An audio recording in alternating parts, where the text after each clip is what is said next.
people like myself has been coerced into state sexual violence, and it's unfair for that to always go unheard of. Next.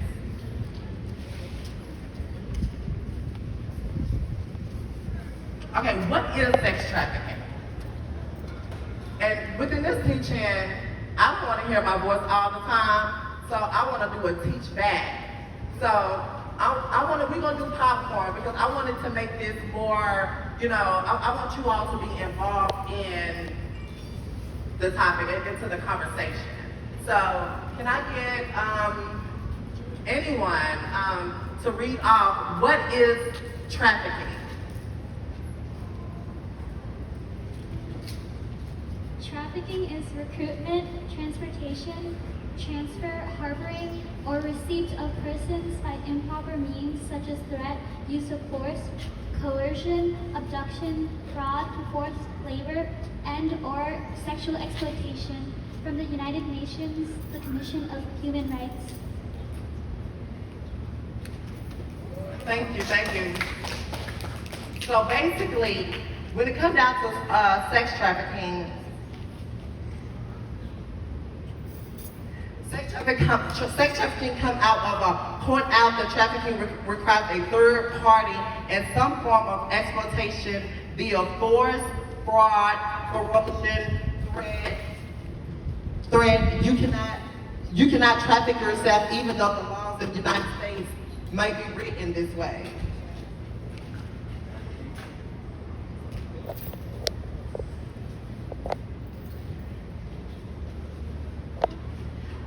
Okay, now we have, can we go to the next page? We have trafficking by type.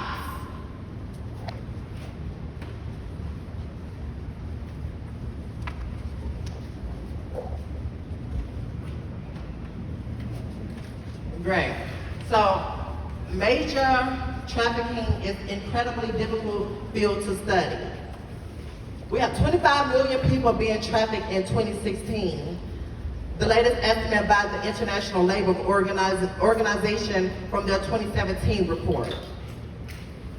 Overlooked industries, domestic work, agriculture, manufacturing, and construction make up a significant percentage of folks experiencing trafficking. Next, please.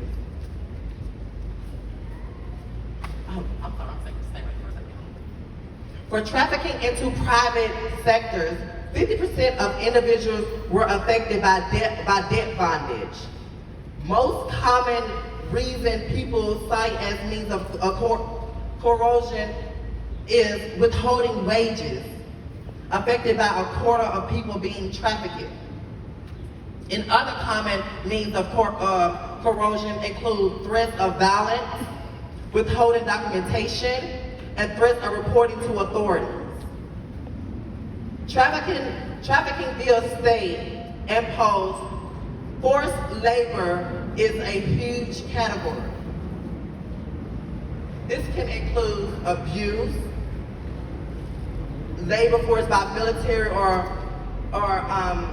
prison labor, and this is things that we do not talk enough about, which is labor forced by military or prison labor and military institutions.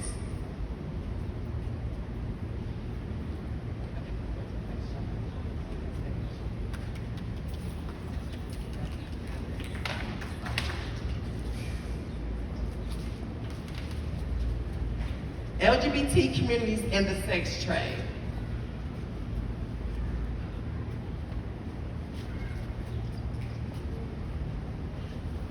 Surviving the Streets, a 2015 report by the Urban Institute.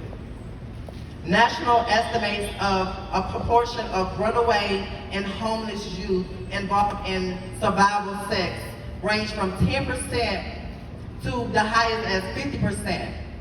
LGBTQ youth in New York City were 7 to 8 times more likely to have traded sex to meet several needs than their non-LGBTQ counterparts. According to a survey of nearly 1,000 homeless youth in New York City, young men were 3 times more likely than young women to have traded sex for a place to stay. And what do we mean by selling sex for a place to stay? I'm gonna give you a brief little story about how I became a sex worker.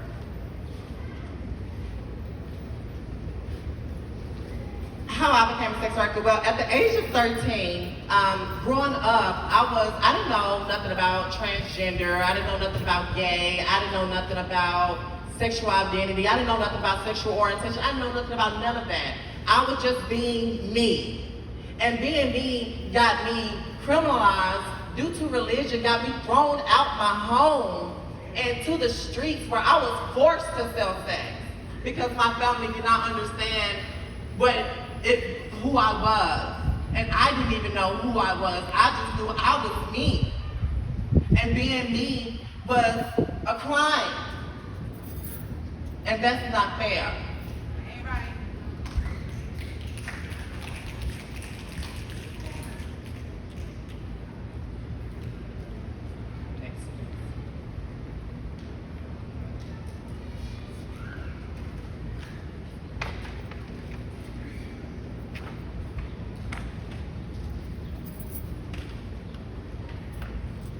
And I'm gonna share another story about when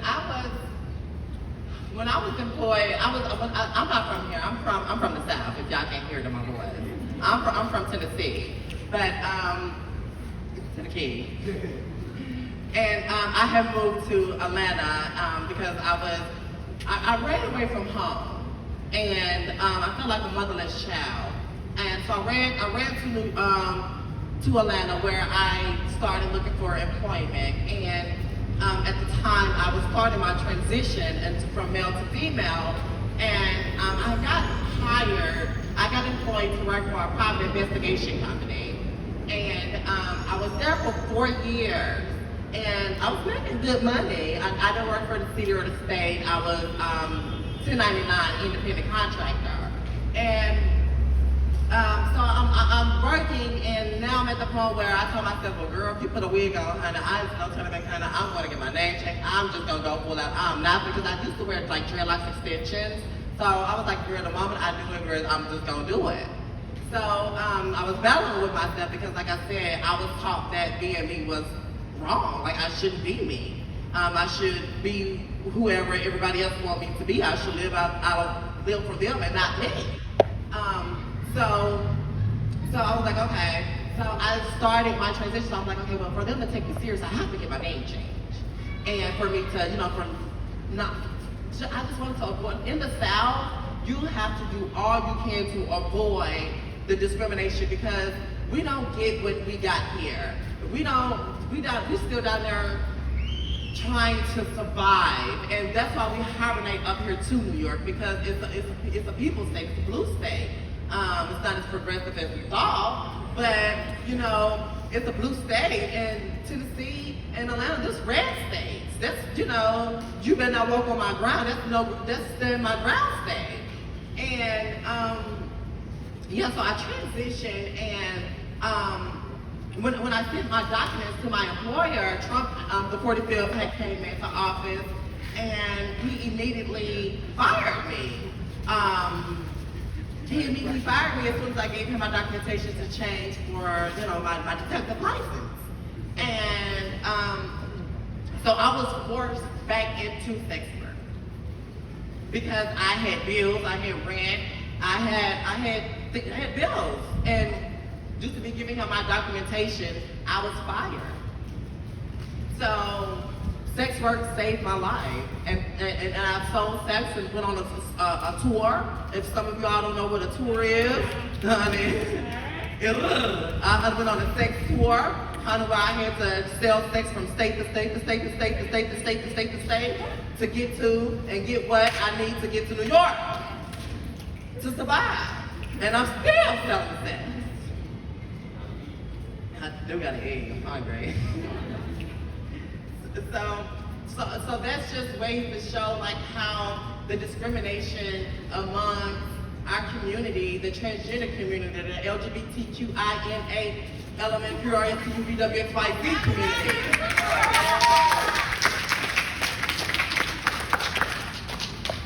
The cycle of criminalization.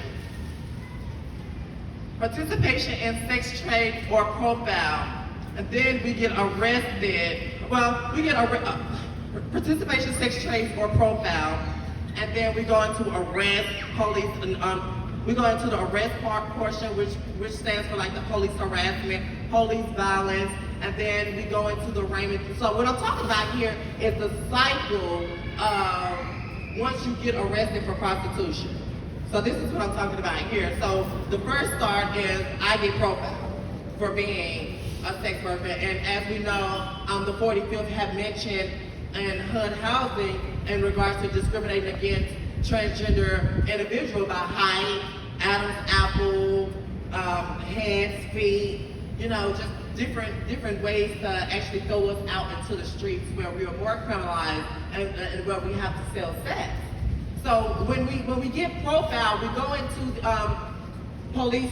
They have to harass and follow us to figure out what we're doing. Sometimes they don't even follow us. They just we are suspects. We are subjects. So I like to say we are sex workers. So we go into the arraignment portion where we go into court and they have to discuss, you know, why we there and things of that nature. And just imagine going into an arraignment portion and they telling you you're there for prostitution in front of hundreds of people or whoever's in the courtroom. You know, and some people don't even know that when they get arrested, when some sex workers or transgender individuals get arrested, some of them don't even know why they are being arrested until they get to arraignment. And that's not fair. So then you move to, and some of us, we don't even make it to arraignment. Once we get out, we out, and you gotta catch us if you can with a gingerbread man. Because of fear, because of scarcity, because of knowing that it's a one-sided state, and knowing that we don't have a voice in this state, but we are demanding our voice, and we're going to have a voice in this state, regardless of the law and the criminalization of sex work. So then they go into the HTIC portion, the HTIC's portion, and then we go into the conditional offers of dismissal, which in some portions, we have 5 district attorneys that agreed to not prosecute sex workers for the lording for the purpose of prostitution. So that's where we would get some of the conditions of offers of dismissal, but we know now that like Lynn Palianco, she got arrested and she had a $500 fine that she had to pay, and a lot of us don't even have. That's why we selling sex so that we can get the money. And then once we do get the money, y'all give us the $500 fine to get out of jail. You know, and it's sad. So a lot of us don't have.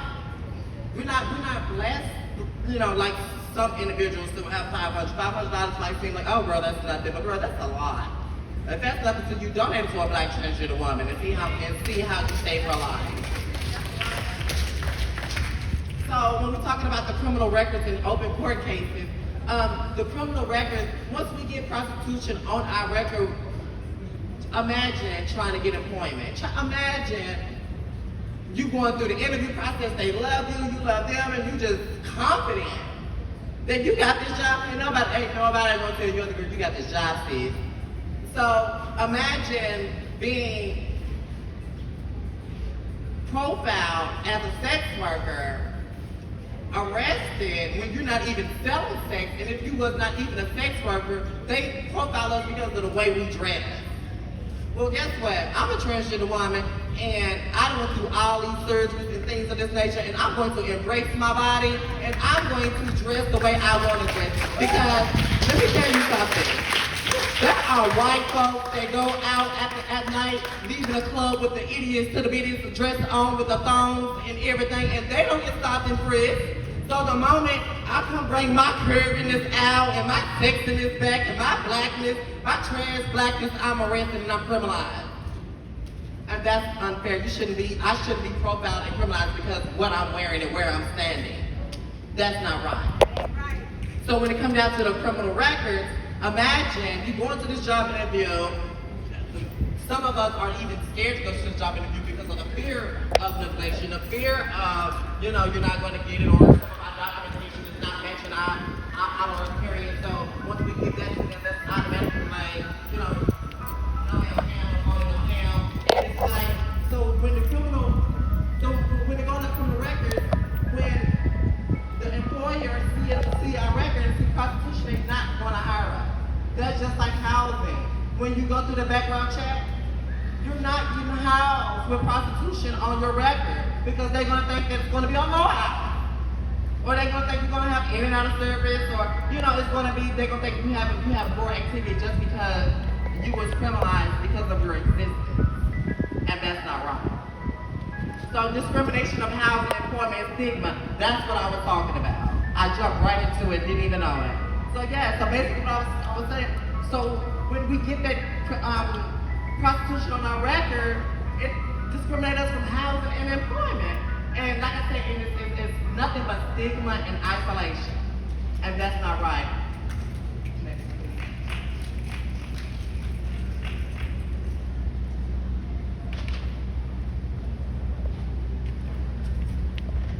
So vice policing and zero accountability. So this is basically hold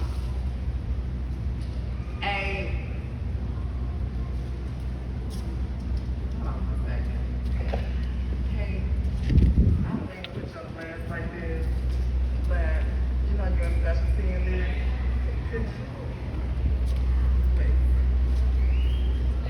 Hey everyone, my name is Caitlin, and I'm an organizer with Black and Latin Transgender.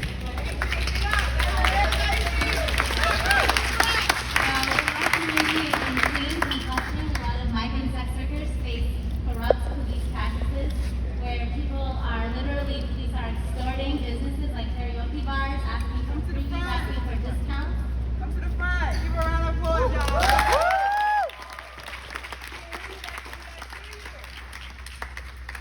So we're asking for police and vice especially to take accountability for their actions, because this is something that we're experiencing not only in our community as well, and it's much stronger with the Black community, with Latinx and trans community.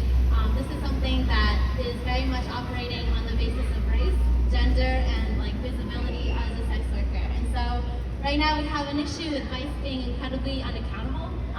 They are lying to the DAs, and the DAs let that pass by.